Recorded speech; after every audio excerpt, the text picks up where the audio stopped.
আসসালামু আলাইকুম। ওয়ালাইকুম আসসালাম। কাকু কাকু ভালো আছো?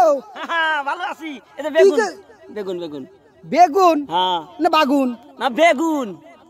তে বেগুন তুলবে আইসাও? কালকে কিস্তি আছে তো এই কিস্তির কথা মনে পড়ে গেল। ও আমি কিস্তি তুলাম 8টা 10টা, ও আমি কিস্তি তুলাম 8টা 10টা, ঋণগুলা সব খিলাপি, বহু মরিলে সিন্নি দিমুরে, কিন্না এখন সিলাফি। বেগুন দেখা গানটা মনে পড়ে গেল কিস্তি তুলে, বুঝছাও? ও আমি কিস্তি তুলাম 8টা 10টা, কিস্তি তুলাম 8টা 10টা, ঋণগুলা সব খিলাপি, বউ মরিলে সিন্নি দিমুরে, কিন্না এখন সিলাফি, আমার বহু মরিলে সিন্নি দিমুরে, কিন্না এখন সিলাফি।